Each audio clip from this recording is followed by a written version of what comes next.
नमस्कार साथियों, स्वागत है आप सबों का एक नए वीडियो में। मैं हूं आपका दोस्त संतोष कुमार। आज के वीडियो में हम लोग समय की जो विभिन्न प्रकार से गणना करते हैं, इस गणना से संबंधित आने वाले महत्वपूर्ण प्रकार के शब्दों आदि का अध्ययन करने वाले हैं। इस अध्ययन का महत्व समझने के लिए आप सबसे पहले मैं आपसे एक प्रश्न पूछता हूं, आप अपने से इसके बारे में पूछे। मान लीजिए कि आज तारीख है 16 तारीख, चौथा महीना और 2022 साल। अब मान लीजिए ये जो है ये कैसे बना है, या फिर किसी भी प्रकार के डेट को जब आप लिखते हैं, मान लीजिए किसी भी तारीख को, तो वो जो तारीख बना है यह तारीख कैसे बना, कब से शुरू हुआ। आज के वीडियो देखने के बाद आप इन सभी सवालों के जवाब को दे पाएंगे। और एक मनुष्य होने के नाते आप इसका प्रत्येक दिन प्रयोग करते हैं कि आज की तारीख ये है, तो ये कब बना, कैसे बना, इसके बारे में आपको अवश्य जानकारी होनी चाहिए। तो बने रहिए मेरे साथ। मैं हूं आपका दोस्त संतोष कुमार। हम लोग क्या देखते हैं, सबसे पहले अभी पूरी दुनिया में जो कैलेंडर चला करती है, जिसमें जो अपने भारत में देखा जाता है शक संवत चलता है। और अभी पूरी दुनिया में कैलेंडर के बारे में अगर देखा जाए तो पूरी दुनिया में जो कैलेंडर चलता है, कैलेंडर का नाम क्या है, ग्रेगोरियन कैलेंडर। ये ग्रेगोरियन कैलेंडर क्या है? यह वही कैलेंडर है जिसके अनुसार से आप माह को जनवरी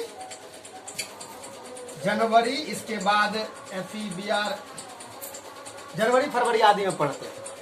ये जनवरी फरवरी आदि जो पढ़ते हैं, इस कैलेंडर को बनाने वाले सर ग्रेगोरियन ही हैं, और इसी के नाम से इसका नाम पड़ा था क्या, ग्रेगोरियन कैलेंडर। यह मूल रूप से एक यूरोपवासी थे, और ये ग्रेगोरियन कैलेंडर जो बना था, इसके पीछे का आधार क्या था, तो ईसा मसीह, जिसको कि यूरोप महादेश में लोग भगवान मान करके पूजा करते हैं, जिसे कि हम लोग जीसस भी कहते हैं, जिसका कि जन्म जेरूशलम में हुआ था, बेथलेहम के पास।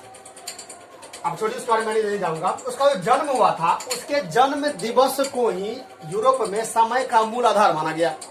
और उसी के जन्म, अभी जैसे मान लीजिए कि आज अगर 16 तारीख है, चौथा महीना है, 2022 साल है, इसका मतलब ये है कि ईसा मसीह को या फिर क्रिस्ट को जन्म लिए हुए यानी कि 2022 साल, इसके बाद 4 महीने और 16 दिन आज तक में हो चुका है। इस तरह से आप किसी भी डेट को लिखते हैं तो वह उसके जन्म दिवस के अगले डेट का वह तारीख होता है, और इसी के द्वारा हम लोग ये गणना करते हैं। इस बात में तो कोई अतिशयोक्ति नहीं है कि आने वाले भविष्य में इस कैलेंडर को दुनिया को छोड़ना ही छोड़ना होगा। क्यों छोड़ना होगा, इसके पीछे रीजन क्या है कि ग्रेगोरियन कैलेंडर जो है प्रत्येक साल में, यानी कि समय जो होता है उसको सेकंड के कई भागों तक गणना करना पड़ता है। और हमारे जो पूर्व ऋषि मुनि हैं, हमारे जो वैदिक साहित्य में कैलेंडर के बारे में कहा गया है, जो हम लोग पढ़ते हैं ठाकुर प्रसाद पंचांग वगैरह में, वह इस समय से कहीं आगे है, कहीं आगे भी है और कहीं सटीक भी है। इसके बारे में मैं जाऊंगा अभी, आप जो मैं पढ़ रहा हूँ उसके बारे में जाऊंगा अभी। अब देखते हैं, इसी के आलोक में हम लोग पढ़ते हैं AD, BC और AC आदि को। तो सबसे पहला जो होता है वो होता है AD। ये AD जो शब्द है, यह मूल रूप से इसका पूर्ण मतलब क्या है, एनो डोमिनी। ये एनो डोमिनी जो है यह एक रोमन शब्द है, या फिर कह सकते हैं यह एक रोमन फ्रेजल वर्ब है। ये रोमन फ्रेजल वर्ब है, जिसका कि मतलब क्या होता है, यह मूल रूप से चूंकि यूरोप महादेश में जो ईसा मसीह है बहुत ही गौर के रूप में प्रसिद्ध है, तो उसके नाम से कई सारे फ्रेजल वर्ब का भी निर्माण किया गया है, जिसके अनुसार से इसका मतलब क्या है कि the year which in the Jesus is, कह सकते हैं आप क्या, जो द बर्थ और कम टू द अर्थ, पृथ्वी पर इस तरह से। और ये AD और BC, इन दोनों को, अब AD को कई सारे विद्वान जो है वह AD को लिखना प्रेफर करते हैं, और बहुत जगह पर BC भी चलता है। लेकिन जो अधिक मात्रा में पढ़े लिखे हैं उनका कहना है कि नहीं, इसके लिए AD शब्द जो है ना वो बहुत ही प्रचलित है। ये BC नहीं, BC का मतलब देखा जाए तो इसका मतलब अभी क्या है, बिफोर ऑफ क्रिस्ट। क्रिस्ट जो है वह ईसा मसीह का को कहा जाता है क्रिस्ट, यानी कहने का मतलब ये कि ईसा मसीह के जन्मदिन से पहले। और ये BC, AD और BC एनो डोमिनी का मतलब ये वही होता है कि ईसा मसीह का जन्मदिन, यानी कि कहने का मतलब जिस वर्ष मूल रूप से ईसा मसीह का जन्म हुआ था। यानी कहने का मतलब हम लोग जब इस समय वगैरह पढ़ते हैं 16/4/2020, ये भी एनो डोमिनी के अनुसार से, यानी कहने का मतलब ये कि एनो डोमिनी को हुए 2022 साल 4 महीने और 16 दिन हो चुके हैं। फिर दूसरे BC होगा बिफोर ऑफ क्रिस्ट, फिर AC। एसी का मतलब यहां पर होता है आफ्टर ऑफ क्रिस्ट। आफ्टर का मतलब के बाद, यानी कहने का मतलब ये कि ईसा मसीह के जन्म के बाद। तो हम लोग अभी जितना भी प्रकार का समय वगैरह पढ़ते हैं 16/4/2020, वह वास्तव में भी यह एसी है। अगर ईसा मसीह के जन्म दिवस के पहले की अगर बात की जाए तो इस स्थिति में जन्म दिवस मान लीजिए, जैसे अगर मान लीजिए कोई चीज अगर एडी या बीसी में लिखा हुआ है, अगर मान लीजिए कि 100 बीसी लिखल है किसी के समय में, तो इसका मतलब ये है कि ये जो 2022 साल में 100 साल और जोड़ दीजिए 2022 में, कितना हो जाएगा?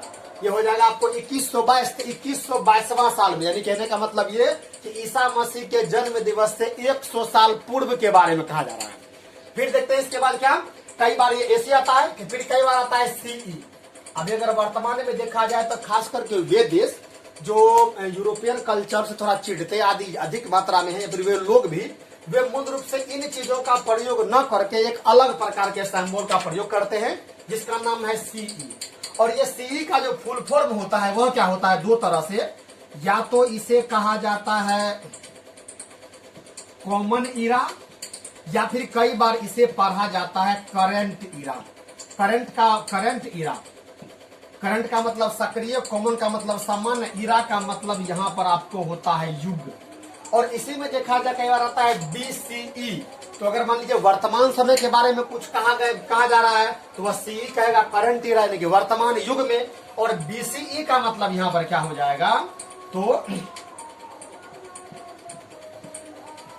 बिफोर ऑफ कॉमन या करंट इरा। ठीक है, बिफोर ऑफ कॉमन या करंट इरा जो होगा, मैं माफी चाहूंगा करंट कॉमन गलती लिखा हुआ है, कॉमन और करंट इरा ये होता है। तो आप देख सकते हैं यहाँ पर कई बार ये आपको बीसीई शब्द भी आजकल देखने को मिलता चलन में है। कई सारे आप अगर नई नई किताबों आदि को पढ़े तो आपको समय के लिए सीई और बीसीई आता है। तो जैसे अगर हम नए छात्र हैं तो हमारे लिए परेशानियां उत्पन्न हो जाती है। यहाँ पर आज हम लोगों ने क्या क्या सीखा कि कोई भी समय वगैरह है, मान लीजिए आज की तारीख, तो वह आज की तारीख कैसे बनी इसके बारे में हम लोगों ने जान लिया। क्या था वह, इसका आज का तारीख ये है, तो मान लीजिए इसका मतलब सीधा है ईसा मसीह को जन्म लिए हुए पृथ्वी पर इतना साल हो चुका है। कल होगा तो एक दिन और बढ़ा दीजिए, इस तरह जो भी हो। इसके लिए और क्या क्या प्रयोग में लाते हैं, तो कई बार एडी का मतलब क्या होता है, एनो डोमिनी। यह क्या है, तो रोमन फ्रेजल वर्ब है, जिसका मतलब क्या होता है, तो ईसा वह वर्ष जिस वर्ष में ईसा मसीह का जन्म हुआ था। फिर बीसी का मतलब होता है बिफोर ऑफ क्रिस्ट, यानी कि ईसा मसीह के जन्मदिन से, बिफोर का मतलब पहले। इस बाद एसी तो after of Christ, Isa Masih के जन्म दिवस के बाद। फिर देखते हैं बीसी का मतलब बिफोर ऑफ क्रिस्ट। फिर देखते हैं CE common era, BCE before of common era या करंट इरा। आशा करता हूं ये आपके लिए उपयोगी होगा। थैंक्स फॉर वॉचिंग, बने रहे हमारे साथ।